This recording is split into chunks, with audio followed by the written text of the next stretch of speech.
And I've seen that I've maintained friendships with people more long term when we are part of a community together, even if it's a community of just 5 or 6 or 10 other ladies or something.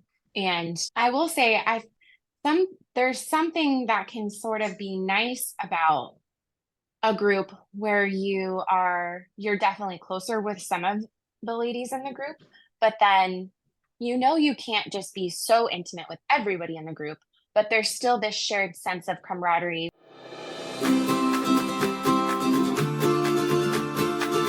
Welcome to the Simplified Organization Podcast, 15-minute conversations with real moms about managing our homes and family life cheerfully for the glory of God.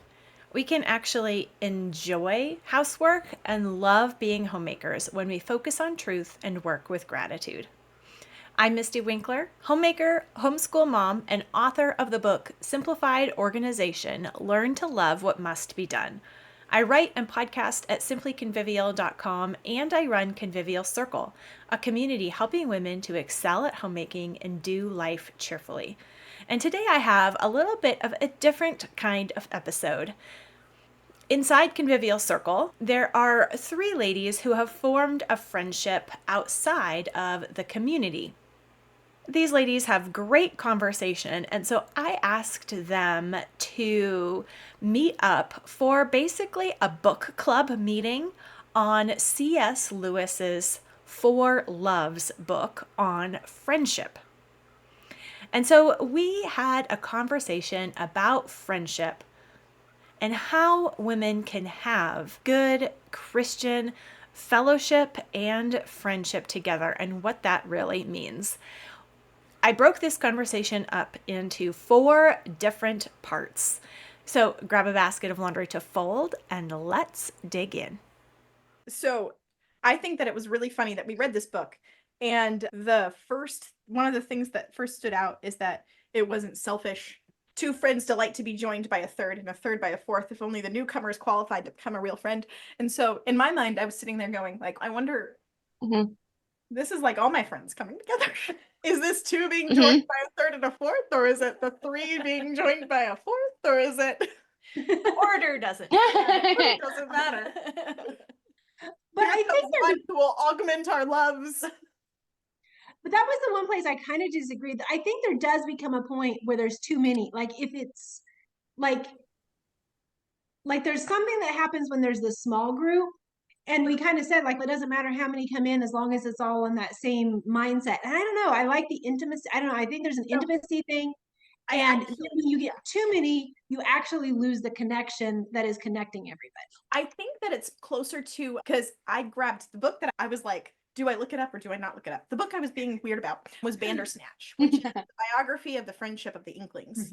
And there's many of them. But Bandersnatch actually shoves in on the camaraderie as conflict as camaraderie, which was great. And I think that the problem with more people, the third and the fourth and the fifth person are not a problem if everybody agrees on what the friendship's about.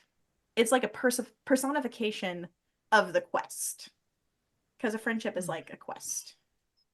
I think something that it's interesting that he even talks about just how much nicer a group of friends is, because before I had ever heard that or read that, I really started to kind of realize that on my own, that there just seemed to be more stability in friendships when you're part of a group than the intensity of the one-on-one. And I've seen that I've maintained friendships with people more long-term when we are part of a community together, even if it's a community of just 5 or 6 or 10 other ladies or something. And I will say there's something that can sort of be nice about a group where you're definitely closer with some of the ladies in the group, but then you can't just be so intimate with everybody in the group, but there's still this shared sense of camaraderie where Susie Q is not my most intimate friend in the group, but she is maybe more intimate with one of my intimate friends. And so there's kind of an understanding there. And it made me think also of like the healthy version of the triangulation, where again, there's something about the group that brings a lot of stability, I think, to the relationships. And if you leave, like if I go on vacation, our Voxer still exists and you'll still chat with each other. Mm-hmm. And that it's not like it's all on me to stabilize our friendship at all. Mm-hmm. It's just Mm-hmm. gonna exist. The Voxer group exists. And it's outside me, it's beyond me. It's not like this deep relational responsibility. So in some ways, that's humbling because your posture isn't one of, I'm responsible for this. It's like, I get to be a part of something bigger than me. And we all love something great together. And pursuing that good, you're going to tell me when I need to take the log out of my eye. You're going to tell me if I need to go on a long explore like Tigger, or if I need to go lock myself in a room like Toad in the Or Willows. like Karen. and I can trust you because I'm striving for the greater glory and loving the greater loves. And so I think what happens there is like there's a couple of things. So like the triangle piece for sure, or having a larger group, is how it has existence of itself. But like when one of us drops out of the conversation for a while, it is a different conversation, because we talked about how like I don't get the full picture of Adelaide when Kate is not there to bring the aspect that Kate draws out of Adelaide, and like how one friend draws more facets of the other friend that you cannot draw by yourself. And I think that's a beautiful thing with a friendship, is that it's actually bringing more, the more people that you have, the more facets that you bring out of somebody. And there was another place I was going with that. Is this the Lewis that talks about, I might be mixing my Lewises, where John is not wholly John when Charles is not there? Yes. Yes. I have it marked. Would you like for me to read a portion of it? Sure. So apparently another man brought this up. Lamb. So there's three friends. If A should die, B loses not only A, but A's part in C, while C loses not only A, but A's part in B. Each of my friends, there is something that only some other friend can fully bring out. By myself, I'm not large enough to call the whole man into activity. I want other lights than my own to show all his facets. And I've noticed that too. It also reminded me a little bit of where Lewis talks later about romantic love, where nothing so enriches an erotic love as the discovery that the beloved can deeply, truly, and spontaneously enter into friendship with the friends you already had. And I know when Ben and I were dating and I lived with my little house of college girlfriends, it wasn't just that, oh, they liked him, but it was that he could be there too with them and we would enjoy each other's company. And there's certain older friends that Ben and I both have where when Jane comes and sees me, I want Ben there too sometimes, because it reminds me of, it's just, there's like a sweetness there.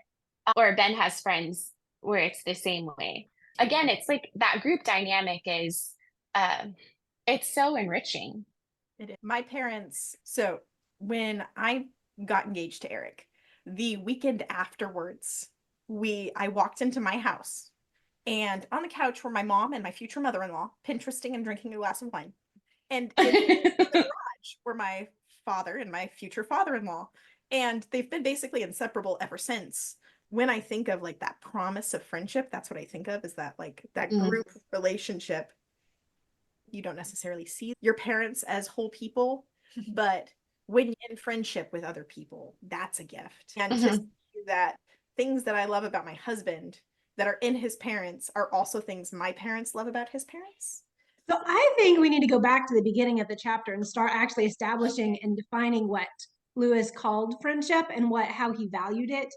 And I think then that ties into very much like how we have become friends, which is like part of how this all came about.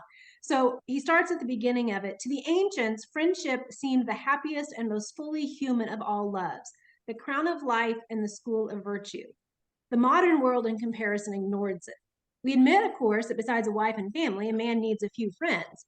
But the very tone of the admission and the sort of acquaintances which those who make it would describe as friendships show clearly what they are talking about has very little to do with that philia, which Aristotle classified among the virtues of the erotica, on which Cicero wrote a book.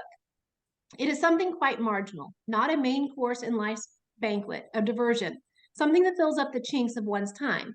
How has this come about? The first and most obvious answer is that few value it because few experience it. The possibility of going through life without the experience is rooted in the fact which separates friendship so sharply from both of the other loves.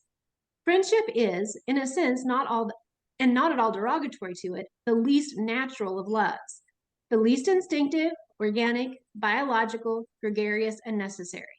It has least commerce with our nerves. There is nothing throaty about it, nothing that quickens the pulse or turns you red and pale. It is essentially between individuals. The moment two men are friends, they have in some degree drawn apart together from the herd.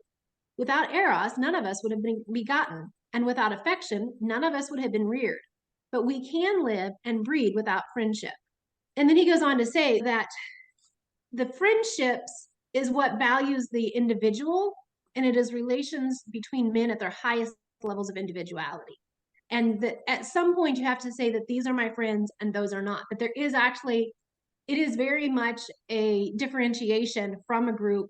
And the more individual we are, that's what actually empowers the friendship to become its own thing, because we're not trying to be like one another, we're just being ourselves.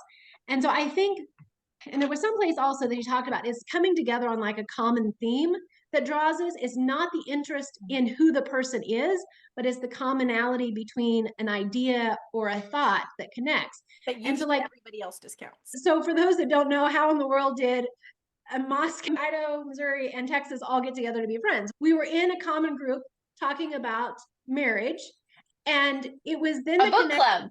So we were talking about marriage, and then we were trying to say, okay, let's be accountable in this way. But the thing that distinguished the three of us is we also were reading the book Failure of Nerve and doing the grow up discussion, and we were seeing the ties between the marriage and the failure of nerve and wanted to discuss those aspects and hit the marriage aspects from a failure of nerve perspective. And that's really what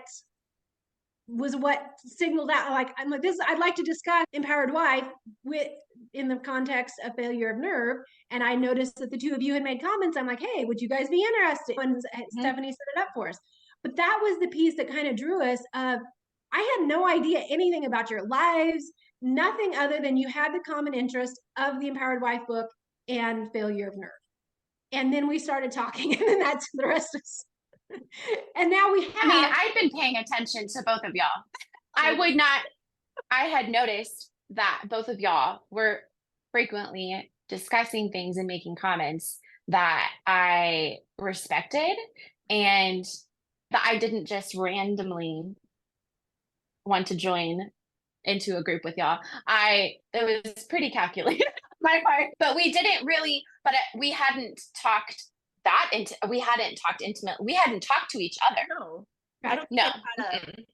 But it was that noticing of ideas, the noticing of ideas of one another. So like, yes. I had noticed, like, I knew that you were commenting. So there was that piece of like noticing, and that yes. is what then said, hey, I think we have something in common on this theme that I would like to get into more. But it wasn't like, oh, she's been married for so many years and she's got so many kids, or she likes purple tulips in her yard. It wasn't something like that. Right, guys. Okay, there's a quote at the end. There's a quote at the end that I think perfectly wraps this up that I would love to read. It's where Lewis says, but for a Christian, there are strictly speaking no chances. A secret master of the ceremonies has been at work. Christ, who said to the disciples, you have not chosen me, but I have chosen you, can truly say to every group of Christian friends, you have not chosen one another, but I have chosen you for one another. The friendship is not a reward for our discrimination and good taste in finding one another out. It is the instrument by which God reveals to each the beauties of all the others. They're no greater than the beauties of 1,000 other men. By friendship, God opens our eyes to them. They are like all beauties derived from him. And then in a good friendship, increased by him through the friendship itself, so that it is his instrument for creating as well as for revealing. At this feast, it is he who has spread the board, and it is he who has chosen the guests. It is he We may dare to hope, who sometimes does and always should preside. Let us not reckon without our host. And of course, there's the Charlotte Mason spreading of the feast. And So it's perfect. Friendships are worth the time and effort that they take to cultivate and maintain. And we as women, especially moms at home, need both levels of friendship. The clubbable, working side by side kind of friendship, as well as the closer friendships of a few women who are on the same mission with the same vision and guiding principles. Friendship is about so much more than having a hobby or two in common, or more than liking one another's personalities.